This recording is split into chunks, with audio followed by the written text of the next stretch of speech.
Selamat datang di channel Alur Donghua. Sebelum menonton, silahkan subscribe, biar Mimin tambah semangat update-nya.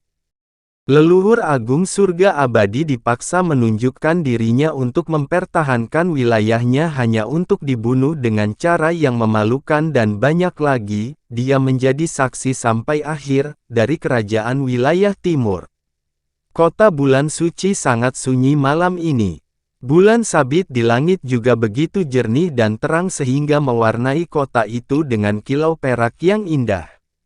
Untuk sesaat, rasanya momen damai tidak akan pernah berakhir sampai tiba-tiba, rasa dingin membanjiri tatapannya. Itu karena dia merasakan aura Qianye Ying memancar dari alam bintang terdekat. Mereka sudah ada di sini. Kebenciannya padaku begitu kuat sehingga dia tidak bisa menunggu lebih lama lagi. Cahaya bulan menyelimuti tubuhnya, dan jubah ungu yang menjadikannya kaisar Dewa Bulan pun lenyap. Sesaat kemudian, mereka digantikan oleh gaun merah. Pada saat itu, bulan itu sendiri terasa seperti tiruan pucat dari kecantikannya. Saya tidak bisa memilih awal cerita saya, tapi setidaknya, saya bisa memilih bagaimana cerita saya berakhir. Dia membuka telapak tangannya, dan pedang ilahi tiang ungu bersinar dengan warna ungu tua. Dia mengangkat lengannya, tapi dia tidak menatap pedangnya, tapi lengan merah yang melingkari lengan rampingnya. Untuk sesaat, lengan merahnya terpantul di mata ungunya. Setelah mimpi itu, dia menyadari bahwa merah adalah warna pertama dalam hidupnya. Sebuah benda perlahan meluncur ke lengan bajunya, tapi dia segera menangkapnya dengan auranya dan memindahkannya ke tangannya. Itu adalah kontrak pernikahan, kontrak yang sama yang telah dia hancurkan di depan matanya. Kontrak pernikahan terbuka di tangannya. Awan mengambang angin biru, Xiao Che King Yue. Itu tulisan tangan yang sama, sepasang nama yang sama. Mengapa kamu nyata, padahal yang lainnya palsu? Jari-jarinya mengepal semakin erat saat dia berbisik. Tiba-tiba, dia melipat akad nikah dan memasukkannya kembali ke dalam ikat pinggangnya. Matanya menjadi dingin, dan kekuatan besar muncul dari tubuhnya. Dia kemudian terbang menuju alam bintang tempat aura Qianye Ying memancar hingga sosoknya menyusut sepenuhnya. Dia melihat Yun Ce dan bersiap membakar kekuatan hidupnya untuk membunuh Qianye Yinger. Namun, gemuruh. Pada saat itu, Yun Ce menutup semua indranya. Suatu ketika, pemandangan alam Dewa Bulan yang hancur menjadi debu kosmik telah membuatnya tertawa hingga menjadi gila. Hari ini, dia bahkan tidak berani menonton atau mendengarkannya. Apakah takdir benar-benar tidak dapat dielakkan? Kenangan akan bisikan tak berjiwa dan wajah tak berwarna terngiang di lautan jiwanya. Setelah semua yang dia lihat dari Recollection of Nothingness Xia King Yue, Yun Ce bahkan tidak berani membayangkan bagaimana perasaannya ketika Moon God Realm yang dia bersumpah untuk melindunginya hancur berantakan tepat di depan matanya. Recollection of Nothingness akhirnya berakhir.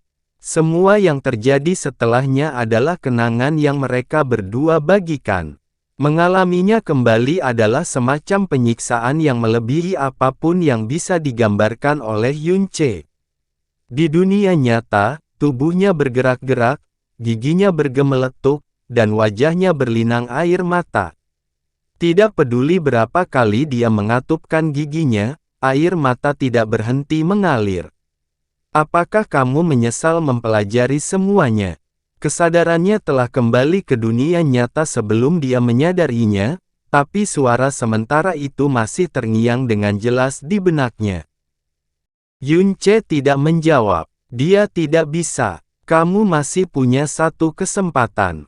Aku bisa menghapus semua kenangan menyakitkan ini untukmu, lanjutnya perlahan. Kamu bisa memilih untuk melupakan semuanya, atau tetap menyimpan kebencian dan ketidakpedulianmu terhadapnya. Itu juga yang diinginkan Xia King Yue. Satu-satunya jawaban yang dia dapatkan adalah kedutan tersiksa di tubuhnya, dan suara air mata tak berujung yang menetes ke pakaian dan tanahnya. Itu menyakitkan. Hatiku, jiwaku, keyakinanku, rasanya seperti ada sesuatu yang memotong semuanya menjadi potongan-potongan kecil. Rasa sakitnya tidak akan berakhir. Jauh di atas langit, 4 wanita mengawasinya diam-diam dengan ekspresi sedih, berat atau rumit di wajah mereka. Dia meringkuk seperti udang, dan setiap bagian tubuhnya mengejang kesakitan. Tapi entah kenapa, dia bahkan tidak bisa melolong sedikit pun untuk menghilangkan rasa sakitnya sedikit pun. Mereka tidak pernah membayangkan akan melihatnya seperti ini setelah dia menjadi kaisar agung alam semesta. Yunce sudah duduk di sini selama lebih dari 2 minggu, tapi tidak ada satu momen pun di mana dia tidak mengejang kesakitan. Mereka tidak tahu apa yang sedang dialami Yunce. Mereka hanya bisa mengawasinya dalam diam dan menemaninya seperti ini. Xia Qingyue, Qi Wuyao menghela nafas kecil sebelum melihat ke langit. Rencananya cukup sempurna. Apa yang sebenarnya mengungkap semuanya bukanlah kelemahan dalam rencananya atau nasib buruk, tapi obsesi mendalam Yunce yang berpura-pura tidak ada sampai akhirnya dia menemukan sesuatu yang bisa membuktikan semuanya. Dia tidak pernah melupakan Xia Qingyue. Dia selalu berharap itu semua palsu. Ketika kesempatan itu akhirnya datang, dia melakukan segala daya untuk membuktikan bahwa itu benar. Dia berpura-pura tidak peduli dengan apa yang aku katakan padanya saat itu, tapi kenyataannya, justru sebaliknya. Sui Meiyin menempelkan wajahnya ke bahu Mu Suanyin dan menangis terseduh-seduh. Penampilan menyakitkan Yunce juga menyakitinya. Rahasianya tidak bisa lagi disimpan, jadi dia hanya bisa mengakui semuanya kepada mereka. Qianye Yinger tiba-tiba bergerak menuju Yunce. Dia diam dan tidak bergerak selama ini, tapi sepertinya dia tidak bisa menahan diri lebih lama lagi. Namun, sebuah tangan segera menangkap pergelangan tangannya. "Jangan ganggu dia." Suara Mu Suanyin yang rendah dan dingin terdengar di belakang telinganya. Qianye Yinger menutup matanya dan menekan auranya yang meningkat sedikit demi sedikit. Berpaling sehingga dia tidak bisa melihat penampilan Yunce yang tersiksa lagi, dia bergumam pada dirinya sendiri, "Mengapa aku yang hidup?" Qi Wuyao melirik Qianye Yinger sebelum memegang tangannya. Rasanya cukup dingin untuk mendinginkan hatinya. Fakta bahwa kamu berpikir seperti ini membuktikan bahwa kamu bukan lagi Dewi Brahma Monark yang berdosa, masa lalu tidak dapat diubah, tetapi masa depan bisa. Qianye Yinger terdiam. Qi Wuyao melanjutkan sambil mengusap lembut jari-jarinya ke telapak tangan Qianye Yinger. "Ini mungkin membutuhkan waktu dan penebusan yang tak terbayangkan, tapi selama Anda terus hidup, suatu hari Anda akan menemukan cara untuk memaafkan diri sendiri. Kaulah yang mendukungnya di saat-saat tergelap dalam hidupnya. Sekarang dan di masa depan, dia juga tidak bisa hidup tanpamu, aku yakin akan hal ini, dan kamu juga harus mempercayainya." Qianye Yinger dengan ringan menepis tangan Qi Wuyao, dan dia tidak berbalik menghadapnya. Dia berkata dengan suara yang sedikit serak, "Menurutmu aku ini siapa? Aku tidak serapuh yang kamu kira. Saya telah melakukan cukup banyak dosa sehingga 10.000 kematian pun tidak akan cukup untuk menebusnya. Kamu pikir aku akan merenung hanya karena satu orang? Jangan buat aku tertawa." Qi Wuyao tersenyum kecil melihat reaksi Qianye Ying sebelum mengalihkan pandangannya kembali ke suaminya. Lalu, dia menghela nafas panjang di dalam pikirannya. "Apakah itu menyakitkan? Bagus. Itu adalah apa yang pantas Anda dapatkan.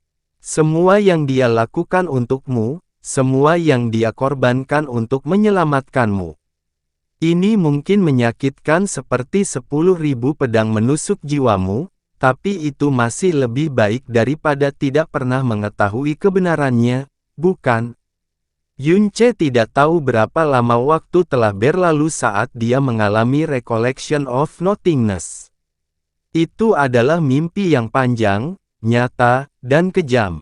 Dia juga tidak tahu sudah berapa lama dia menderita dalam pusaran rasa sakit. Ketika pikirannya akhirnya kembali jernih, dia berkata dengan suara gemetar namun penuh tekad. Tidak, suara itu bertanya kepadanya apakah dia ingin menghapus ingatannya tentang Xia Qingyue. Ini adalah jawabannya. Saya pikir Anda akan mengatakan itu. Suara wanita itu tidak berperasaan selama ini, tapi sekarang terdengar seperti desahan kecil. Yunce mengatur napasnya dan perlahan membuka matanya. Bola matanya tertutup pembuluh darah yang pecah. Sepertinya matanya berlumuran darah. Sedikit kejelasan memasuki pikirannya, dan dia melanjutkan dengan suara yang sangat serak, "Kamu bilang kamu akan menceritakan semuanya padaku."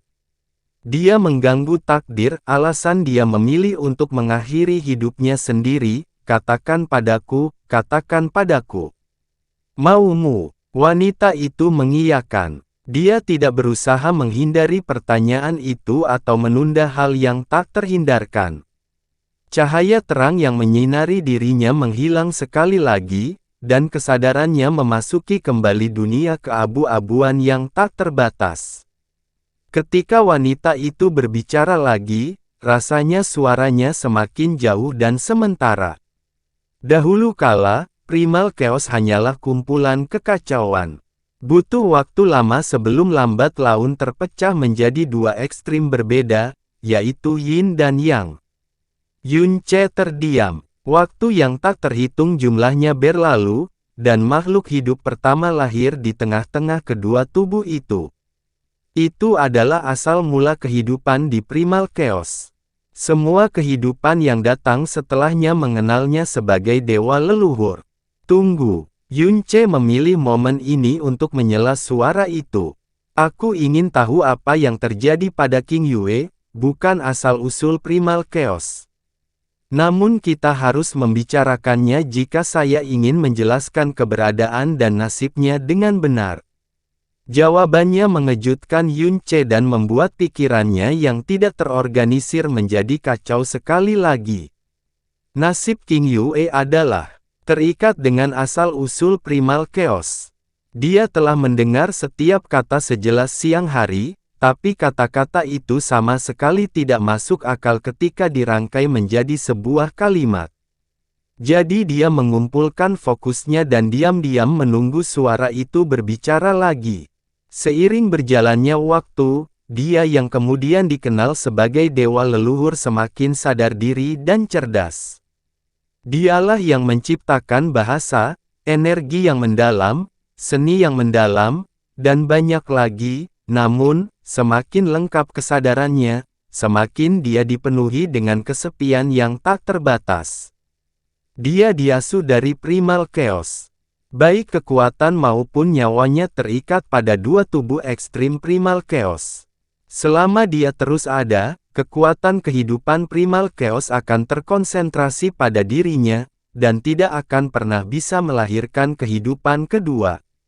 Akhirnya, dewa leluhur memutuskan untuk melenyapkan keberadaannya sendiri dan mengubah primal chaos dari alam semesta satu kehidupan, menjadi alam semesta kehidupan tanpa batas.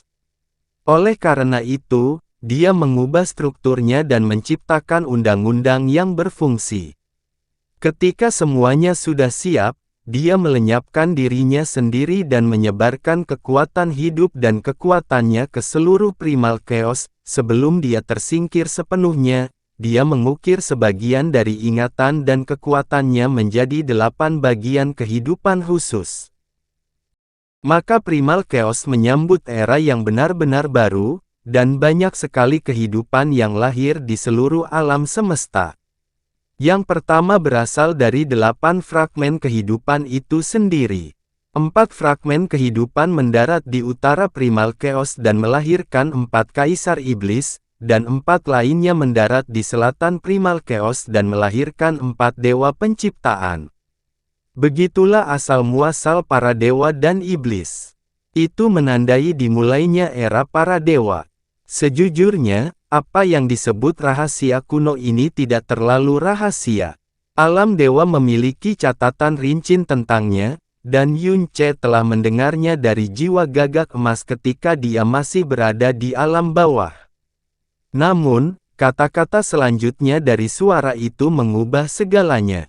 Meskipun kehidupan dan kekuatan dewa leluhur telah hilang, kesadarannya belum memudar seiring dengan itu. Faktanya, itu tersebar sempurna ke seluruh alam semesta. Itu karena dia ingin menyaksikan hasil kerja kerasnya dengan inderanya sendiri. Dia ingin tahu dunia seperti apa yang akan menjadi tempat dia menganugerahkan hidupnya, kekuasaannya, dan hukumnya nantinya. Lebih banyak waktu berlalu, 100 tahun, 1000 tahun, 10.000 tahun, 100 juta tahun. Beberapa ras berkembang di lingkungannya dan menjadi lebih kuat. Beberapa tidak melakukannya dan dimusnahkan. Beberapa planet diciptakan dan diubah menjadi kawasan bintang, dan beberapa dihancurkan karena satu dan lain hal. Dipandu oleh hukum yang ia ciptakan, alam semesta sendiri melahirkan atau menyempurnakan lebih banyak hukum dan aturan untuk menjaga dan menyeimbangkan dirinya dengan lebih baik. Di atas alam fana, kehidupan yang lebih tinggi yang menguasai dua tubuh ekstrim yin dan yang secara bertahap mulai menolak satu sama lain. Salah satunya adalah ras dewa, dan yang lainnya adalah ras iblis. Dewa leluhur tersebar ke seluruh alam semesta. Dia telah menyaksikan setiap kemajuan yang dicapai selama era para dewa, setiap perubahan kecil dan besar yang terjadi selama ini. Sebelum dia menyadarinya, waktu yang sangat lama telah berlalu sejak dia menciptakan dunia ini.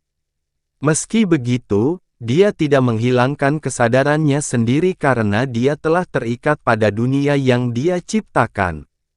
Dia ingin terus menyaksikan dan menikmati segudang ekspresi kehidupan. Dia ingin menjadi saksi dari semua perubahan waktu yang tidak dapat diprediksi. Suatu hari, sumbu yang akan mengakhiri era para dewa tersulut. Setelah menemukan persatuan tabu antara dewa pencipta elemen Nisuan dan kaisar iblis pemalu surga Jie Yuan, kaisar ilahi penghukum surga Moe memutuskan untuk mengasingkan kaisar iblis pemalu surga dari kekacauan primal dengan pedang leluhur penghukum surga. Sebagai akibatnya, hubungan antara ras dewa dan ras iblis menjadi tidak dapat didamaikan. Moe meninggal jauh lebih awal dari perkiraan umurnya karena penggunaan pedang leluhur penghukum surga yang berlebihan. Tidak lama setelah ia meninggal dunia, benih-benih kebencian yang terpendam sejak dahulu kala akhirnya bersemi dengan kekuatan penuh. Tidak seperti semua konflik besar atau kecil di masa lalu, perang ini adalah kebakaran besar yang tidak dapat dikendalikan, yang belum pernah terjadi sebelumnya di Primal Chaos.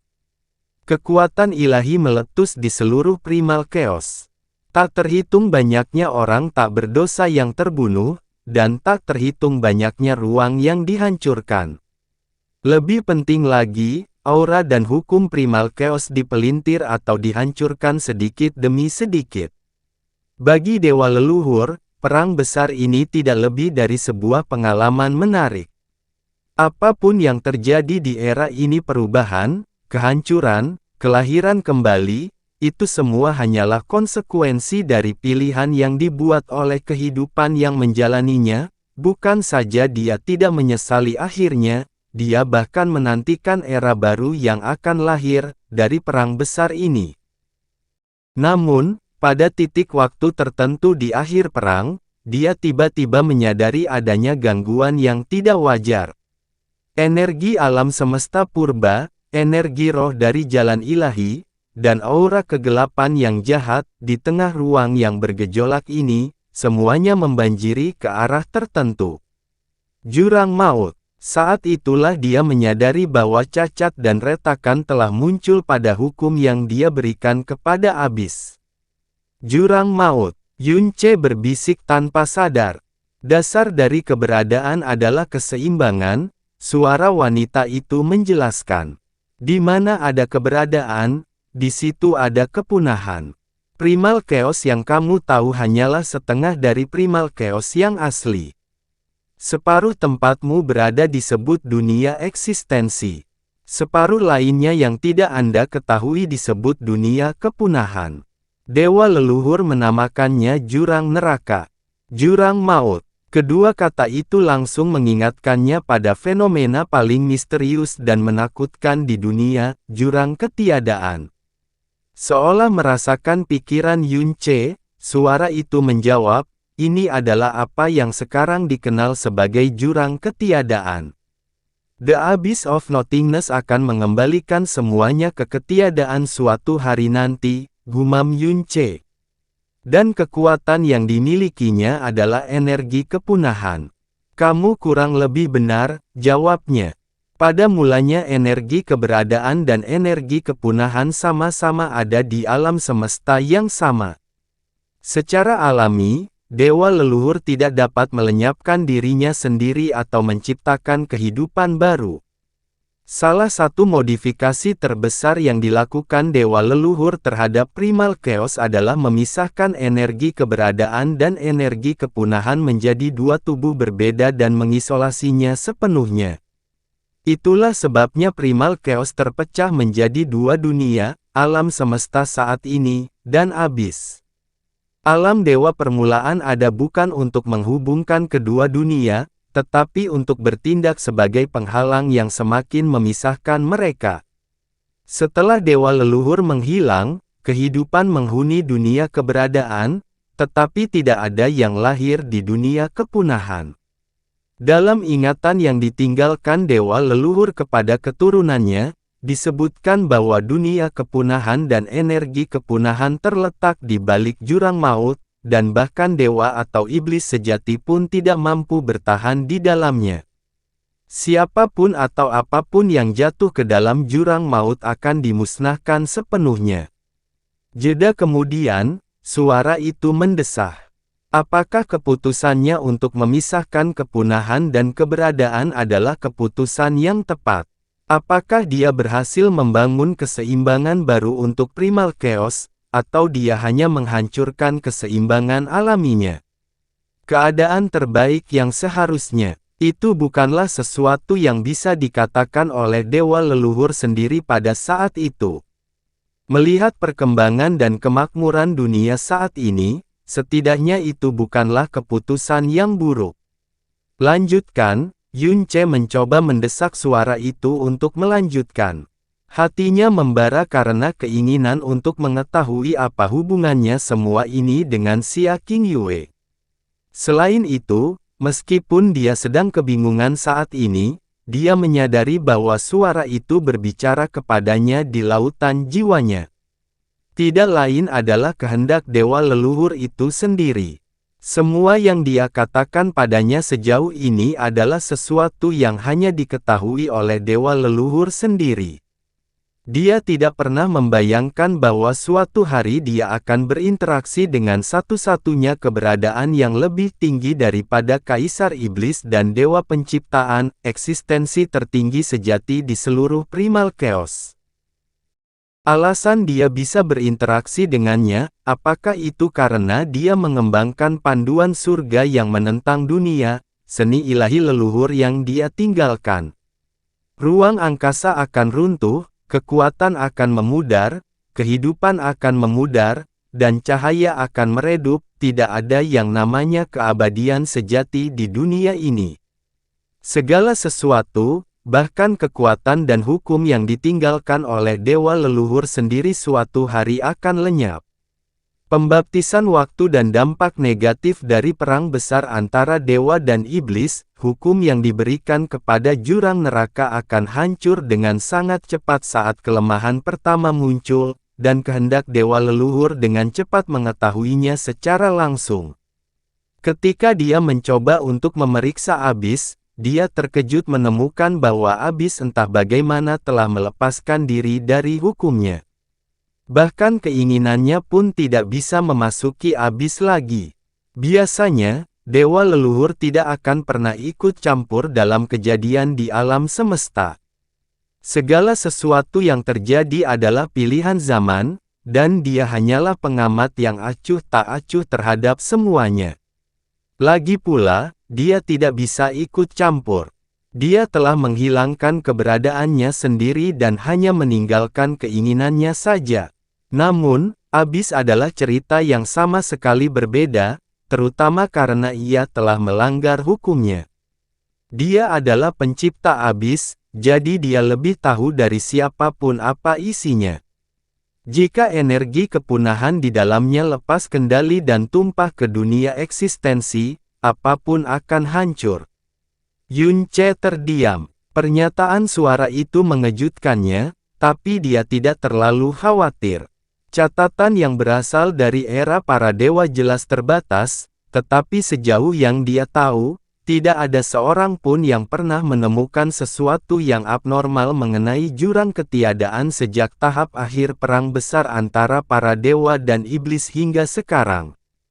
Selain itu, semua catatan mengenai jurang ketiadaan pada dasarnya menggambarkan hal yang sama, bahwa itu adalah sebuah lubang yang sangat kosong dan sunyi yang tampak hampir membeku dalam waktu kecuali seseorang melemparkan sesuatu ke dalamnya. Pada saat itu, ia akan berubah menjadi mulut kejam yang melahap segalanya. Dewa leluhur berpikir panjang dan keras setelah mendeteksi bahwa Abyss telah bebas dari hukum yang dia berikan padanya. Pada akhirnya, dia mengambil keputusan. Dia memutuskan untuk terlahir kembali ke dalam Primal Chaos. Yun Ce tertegun lagi. Primal Chaos bukan lagi miliknya, jadi dia tidak akan memiliki kekuatan asal-usul leluhur yang jumlahnya tak terbatas untuk digunakan bahkan jika kelahirannya kembali berhasil. Meski begitu, dia akan memiliki kekuatan yang cukup untuk memulihkan hukum di Abyss dan membatasinya sekali lagi. Ini adalah satu-satunya cara untuk menghindari hasil terburuk tersebut. Dewa leluhur telah mengembangkan rasa cinta yang mendalam terhadap semua yang hidup, dan dia tidak tega melihatnya kembali ke kondisi tak bernyawa seperti saat awal kekacauan primal, meskipun makhluk yang dia coba untuk lindungi sedang melakukan peristiwa kepunahan mereka sendiri pada saat itu. Kelahiran kembali, Dewa Leluhur. Yun Ce menggumamkan 5 kata yang bahkan akan mengejutkan dewa sejati kuno hingga tidak bisa berkata-kata. Apakah kamu, apakah dia berhasil? Kelahiran kembali dewa leluhur tentu saja tidak mudah. Baik untuk memulihkan esensinya maupun memulihkan tubuh suci leluhurnya membutuhkan energi alam semesta primordial yang sangat besar dan 1000 reinkarnasi. 1000 reinkarnasi, itu adalah rangkaian kata lain yang benar-benar melampaui imajinasi siapapun. Tanpa sepengetahuan semua orang, kelahiran kembali dewa leluhur dimulai bahkan sebelum perang para dewa dan iblis berakhir, dan ketika energi kekacauan primal masih mengalir ke jurang neraka. Pada siklus pertamanya, dia dilahirkan dari ras dewa.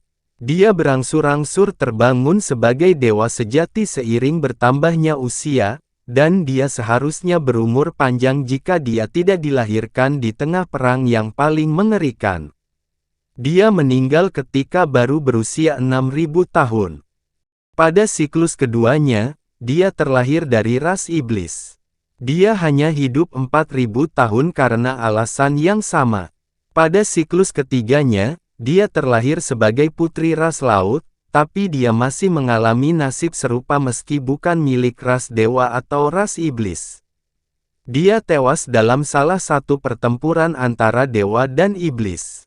Pada siklus keempatnya, dia terlahir sebagai roh ilusi burung fins berwarna-warni. Dia melihat dunia dengan cara yang sangat berbeda melalui sudut pandang yang sangat berbeda, namun, dia masih binasa dalam perang antara para dewa dan iblis, dan rasnya sendiri punah sepenuhnya. Yunce tidak bisa membayangkan betapa kuatnya dewa sejati dan iblis sejati, tapi dia pasti bisa membayangkan betapa tragisnya terjebak dalam perang yang benar-benar di luar kendali sebagai manusia biasa. Setiap kehidupan di mana dia meninggal sesuai dengan kehendak takdir dianggap sebagai siklus yang lengkap. Terkadang, dia laki-laki. Terkadang, dia adalah seekor naga. Terkadang, dia adalah burung phoenix, elang, kupu-kupu, serangga, rumput, pohon, bunga. Tidak peduli bagaimana jadinya dia di kehidupan selanjutnya, dia selalu mewarisi ingatan dan kehendak penuh dewa leluhur. Dia menyaksikan dan mengalami segalanya dengan kesadaran diri yang sempurna.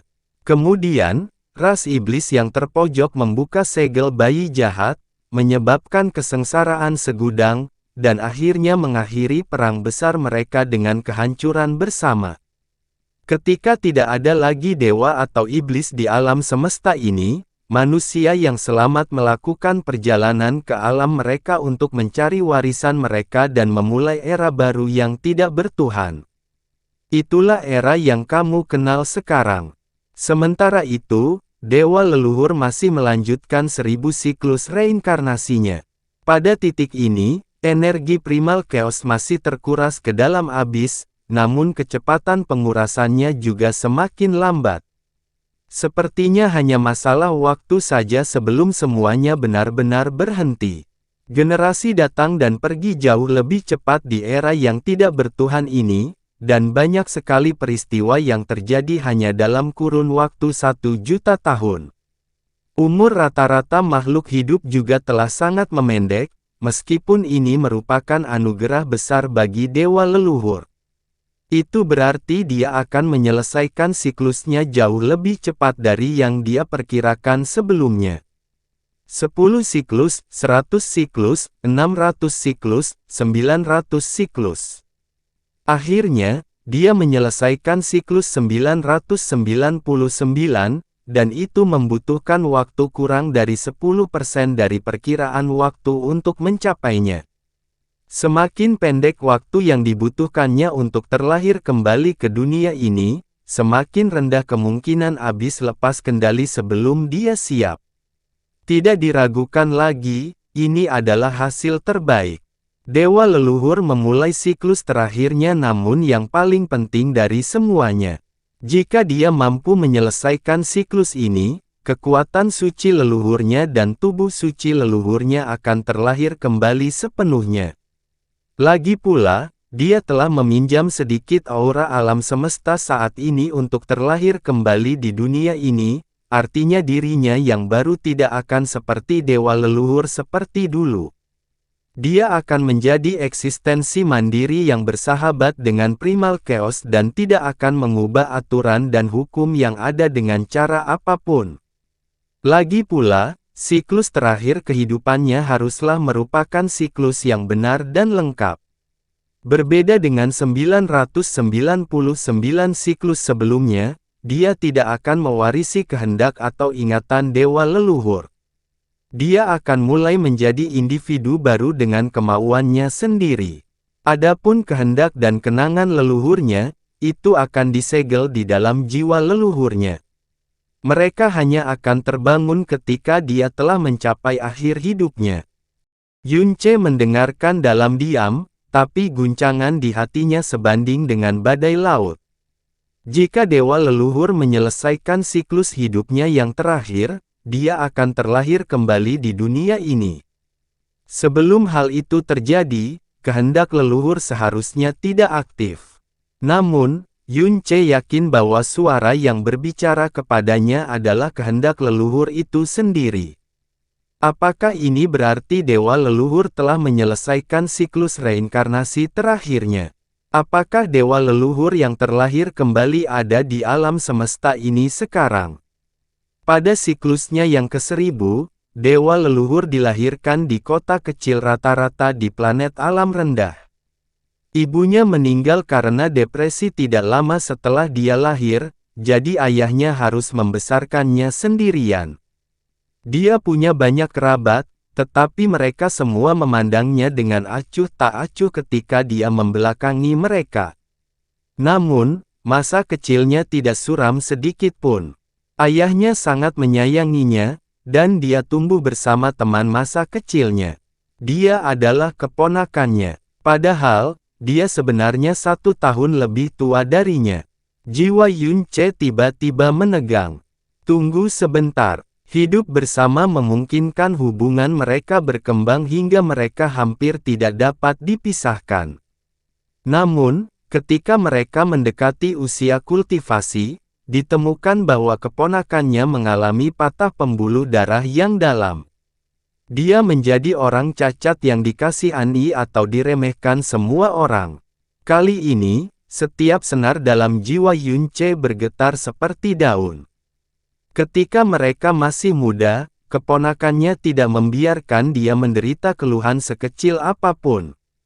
Jika ada yang berani menyentuh sehelai rambut pun di tubuhnya, dia akan mengayunkan lengannya yang lemah dan melawan mereka dengan kematian di matanya. Pada saat itu, dia memiliki mata paling cemerlang di seluruh dunia. Nada suaranya menjadi lebih lembut tanpa disadari. Namun, matanya tidak pernah sama lagi setelah dia mengetahui bahwa dia cacat. Itulah mengapa dia mulai berkultivasi meskipun usianya belum cukup. Dia telah melindunginya ketika dia masih muda, jadi sekarang gilirannya untuk melindunginya selama sisa hidupnya. Itulah yang dia bersumpah pada dirinya sendiri.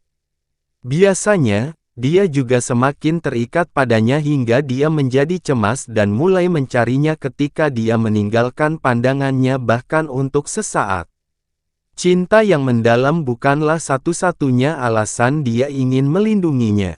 Dia juga menjadi sangat bergantung padanya sehingga dia tidak bisa membayangkan hidup tanpanya. Waktu berlalu, dan mereka mencapai usia remaja. Namun, mereka tetap tidak dapat dipisahkan seperti biasanya. Dia berumur 16 tahun, dan dia 15 tahun itu. Itu adalah hari pernikahannya. Tunggu. Yun Ce tidak bisa mempertahankan ketenangannya lebih lama lagi. Jiwanya bergetar, dan pikirannya terasa kacau seperti hilang. Siklus terakhir Dewa Leluhur, dia